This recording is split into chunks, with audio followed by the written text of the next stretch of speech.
En días recientes el régimen ha sacado un nuevo paquete de medidas. Como siempre, no ha sorprendido. Las medidas están destinadas a ponerle otra camisa de fuerza al ya maltrecho cuentapropismo y sobre todo van enfocadas en un tema que ellos han remarcado 1000 veces que es parte de sus objetivos principales.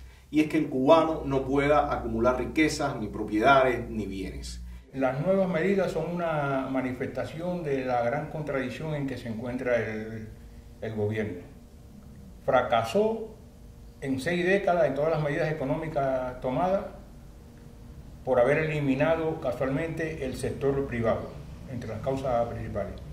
Y ahora tienen que restituir una economía y hay que restituirla con ese sector privado, pero desde la ideología del partido. O sea, la contradicción es en que necesito de esa fuerza, pero la quiero mantener bajo mi control. Una de las primeras cosas que el régimen lanzó y dijo en los llamados lineamientos era precisamente ese punto, que no se iba a permitir esa acumulación. Hay actividades que ya no van a tener licencia y dudo yo que de las actividades que existan se den muchas más licencias. O sea, las condiciones para dar la licencia son mayores, por lo tanto, da la impresión de lo que se quiere es mantener el cuentapropismo en un marco bien regulado, bien controlado y no dejar que se expanda libremente y que pueda establecer o mejorar la situación de los cubanos. En este nuevo paquete de medidas, cada cuentapropista va a poder tener solamente una licencia de trabajo.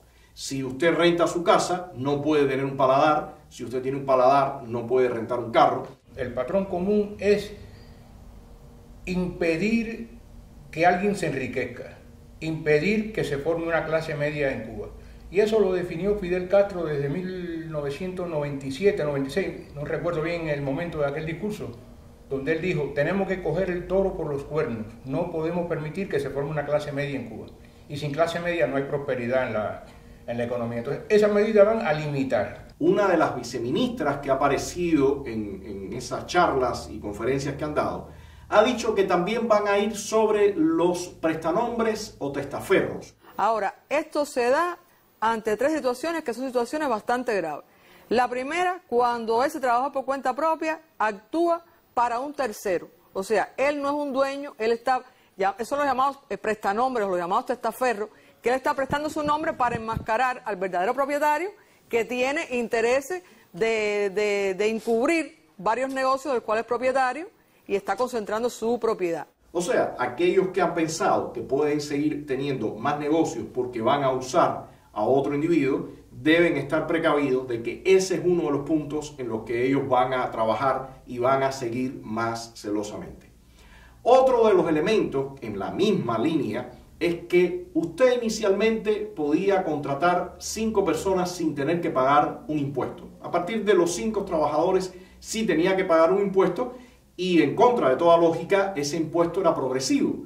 En el mundo real, cuando usted contrata más trabajadores, usted recibe beneficios fiscales porque se supone que los gobiernos lo que deseen es que las pequeñas y medianas empresas generen empleo. Pero bueno, no es así el caso del castrismo. Ellos prefieren control y sacrifican que haya prosperidad, que haya una economía dinámica por mantener el control y el poder. Entonces, ese supuesto beneficio realmente muy débil de no tener que pagar impuestos por los 5 primeros trabajadores desaparece. Y usted va a tener que pagar impuestos absolutamente por toda la mano de obra que usted contrate. Hay un cambio sustancial, Vladimir, en cuanto al impuesto que normalmente se paga por el empleo de la fuerza de trabajo. Las personas se preguntan si sigue aquello de que por los primeros 5 trabajadores usted no paga impuestos sobre el uso de la fuerza de trabajo. Sí, ciertamente es una modificación que se incorpora a la ley del sistema tributario y es la eliminación de este beneficio. De hecho, el personal contratado, que es por el que se paga este impuesto por utilización de la fuerza de trabajo, representa el 24% de las personas que están en el sector. Y hay que tener en cuenta que no es solamente la eliminación del beneficio por esos 5 primeros que se contratan, sino también que se redefinen las bases de cálculo para el pago mínimo del impuesto. Y esto es que, si bien el principio para el pago del impuesto es que se pague el 5% de lo que se retribuye al trabajador, esta base va a ser siempre que sea superior a una cuantía mínima que es en relación con el salario medio de cada territorio. Es una protección que tiene el presupuesto porque menos que eso se entiende que no debe pagarse al trabajador. Esto por escalas, hasta 5 trabajadores se entenderá para el cálculo del impuesto un salario medio. De 6 a 10 trabajadores, 2 salarios medios. De 11 trabajadores hasta 20, 3 salarios medios. Y cuando se contrate más de 20 trabajadores serán 6 salarios medios. Todos los sectores que empiezan a levantar un poco de presión le aumentan los impuestos fiscales, le decomisan, le ponen nuevas trabas para impedir que avance. O sea, para mantener una sociedad de pobres. Los equipos para usted montar ya sea una paladar o una casa de renta, usted va a tener que justificar todos estos elementos. Para reforzar también la supervisión y el control, usted va a tener que mostrar todos sus ingresos y egresos. Esto le va a permitir, por supuesto, al régimen tener otro elemento más para poder sancionarlo. Y por supuesto, si usted tiene ese depósito, usted tiene un depósito que ellos fijan que es mínimo 3 cuotas. Si usted tiene ese depósito también puede ser congelado. O sea, va a tener ahora más elementos para sancionarlos por incumplimiento y va a tener también dinero de su lado para, en caso de que lo sancione, inmediatamente echar mano de los fondos de su trabajo. Un sector que en los últimos tiempos se le ha ido saliendo la línea al régimen son los artistas y los músicos. Todo el circuito que tiene que ver con bares, restaurantes, donde muchas veces son contratados músicos, en especial yo le llamaría el circuito del reggaetón, va a ser uno de los objetivos principales de ataque del régimen. Ahora, si usted quiere contratar a un músico, usted tiene que pedirle permiso al Ministerio de Cultura y este ministerio es el que autoriza si ese músico puede o no ser contratado. Por otra parte, el tema de los artistas, de los pintores o otros artistas, también ha quedado bajo la lupa del régimen. El régimen quiere que sus súbditos no puedan tener caminos paralelos por donde puedan evadir esos impuestos y esas ganancias que el régimen asume que le corresponden.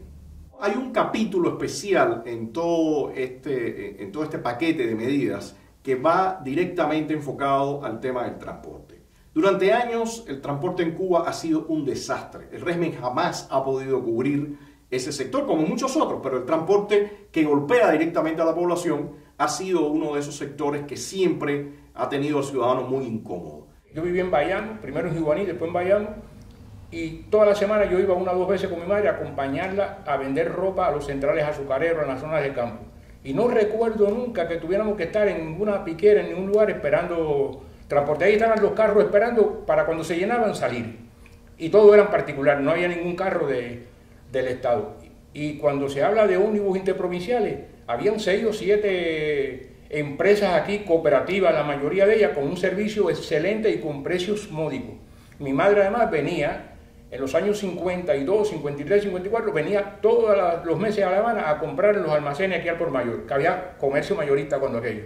Yo la acompañaba a la terminal y se iba en el primer ómnibus, no había que estar marcando ni sacando turno, ni mucho menos. O sea que el problema del transporte se crea después del 59 porque el Estado intentó controlarlo todo y entonces falló y ahora yo tengo que usar o quiero usar a los privados para que me hagan lo que yo quería y por eso le trazo las rutas esas que traza, que son rutas estatales. Entonces yo quiero que el privado me haga eso al precio que yo determino, como yo se lo indico, etcétera. Y ya eso indica que va a fracasar como ha fracasado todo lo que impida la espontaneidad, el interés de los transportistas. Ya hace unos meses atrás hubo un fuerte pulseo cuando el régimen trató de imponer tarifas a los almendrones y en ese caso el régimen no salió muy bien parado y ahora viene por la revancha.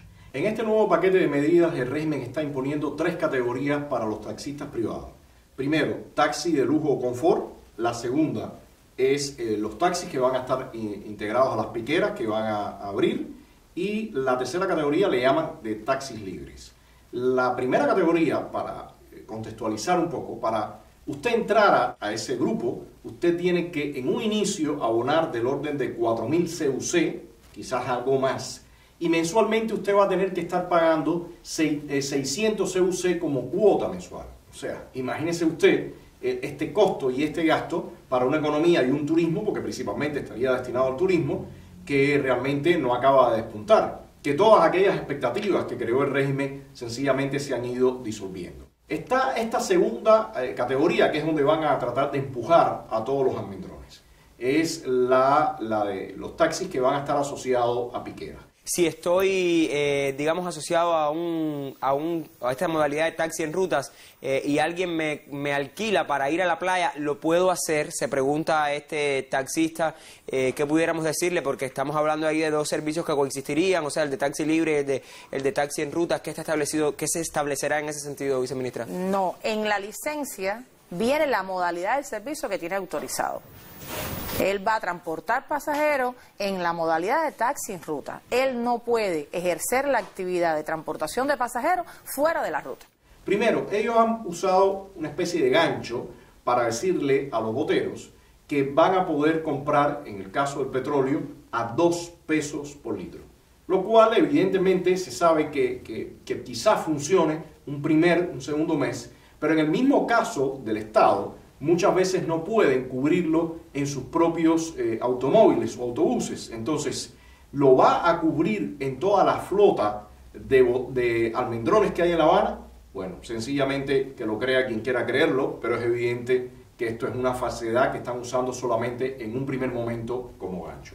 Lo segundo, se supone que tendría derecho usted a comprar a mejores precios, ya sea batería o gomas para su automóvil. Pero ¿a qué precios? Hay que saber que el régimen está cargando del orden de 240% a los productos que entran a este país. Las gomas, las baterías, el precio están inflamados en 240%. Si a usted le descuentan 20%, bueno, todavía el precio es extremadamente alto, y una cosa muy importante, está todavía muy por encima del precio que se paga en el mercado negro. Estamos hablando de neumáticos, baterías, que debemos de asegurarle a estos portadores privados, y además son los recursos que más se gastan de acuerdo al kilometraje que ellos transitan. También el Ministerio de Transportes está desarrollando toda una política de habilitación de una red de talleres en el país, y fundamentalmente en La Habana, con más de 30 talleres que, sin lugar a dudas, también de una manera organizada, ordenada, estos portadores privados podrán tener acceso a estos talleres y a recibir los beneficios que se brindan en estos talleres. No hace un año que pusieron los taxis ruteros eso. Si esos taxis hubieran dado resultados con el control del Estado, que eran además para eliminar a los boteros, pues naturalmente que no tenían que sacar ninguna medida con los boteros, sino seguir aumentando los taxis, y ya eso se ve que está fracasado. Cuando han tenido que acudir a esto, es porque ya fracasó también eso. Otro de los temas que también ellos han señalado es que inicialmente, cuando usted empezaba en su actividad, podía estar 3 meses sin pagar impuestos. Ahora, ¿qué ocurre?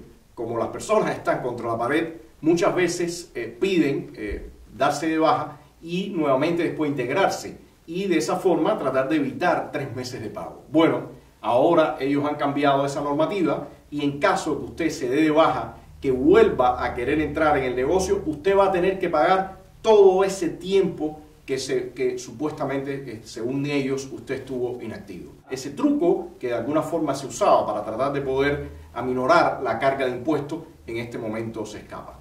Hay un punto que me parece también importante de señalar. Las tarjetas magnéticas con las que usted va a pagar el petróleo o la gasolina están asociadas a una empresa que se llama Fincimex, y esta empresa a la vez está asociada a Gaesa. O sea, los militares siguen siendo quienes controlan ahora todo lo que es el negocio de petróleo, gasolina. Siempre había sido así, pero ahora el cuentapropista está completamente también enganchado a esas empresas militares, que son las que están controlando el abastecimiento del combustible. Porque es un eufemismo, el cuentapropismo como concepto es un eufemismo referido a la propiedad privada, a la propiedad personal. Las pymes son necesarias en todos los países del mundo. La clase media que la promueve constituye una necesidad para el desarrollo social en cualquier país, incluso en países que tienen la misma estructura política que la de Cuba, como China y Vietnam. La clase media ya empieza a jugar un papel determinante en su economía. En el caso de Cuba es más grave, porque hay toda una historia de pensamiento y una historia constitucional sobre la propiedad privada, que arranca con el obispo Espada en 1808. Fue el primero que dijo la necesidad de tener un país de muchos pequeños agricultores, y eso le siguió el conde de Pozos Dulces con afirmaciones parecidas. José Antonio Saco lo planteó también, la necesidad de la pequeña y mediana propiedad, Y todo eso concluyó en Martí, que dijo que no puede haber un país, primero que Cuba debe ser un país de muchos pequeños propietarios, y añadió de que no es posible crear riqueza en un país si sus habitantes no pueden ser ricos también. Y entonces el gobierno quiere crear riqueza, pero que los que la creen sean pobres, y eso está fracasado como concepto. Yo creo que este es un mecanismo en interés del Estado única y exclusivamente y ajeno a los intereses del cuentapropistas.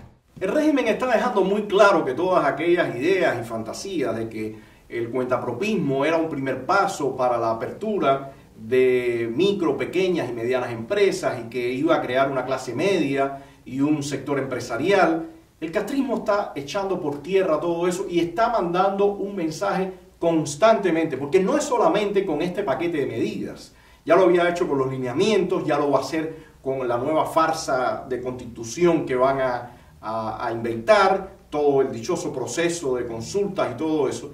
El castrismo está dejando en todo momento el rastro de que no hay cambios en Cuba, que ellos van a mantener el poder y que ellos son los que controlan, dan o quitan. A mí me parece que los trabajadores por cuenta propia, los cubanos, los artistas, nosotros, los opositores, los periodistas independientes, todo el mundo tiene que tener muy claro que la única solución y salida que hay con estos individuos es sacarlos del poder. Cualquier otra cosa siempre va a seguir redundando en lo mismo, en que ellos van a ir buscando la vuelta hasta lograr afincar y poner sus tuercas y sus camisas de fuerza sobre el cubano. Ya hace unos días lo decíamos en un documento, desobediencia y rebeldía sigue siendo la única opción frente al castrismo. Esperemos que poco a poco todos los cubanos lo entendamos y podamos empujar para acabar con este parásito que ya existe durante demasiado tiempo, casi 60 años.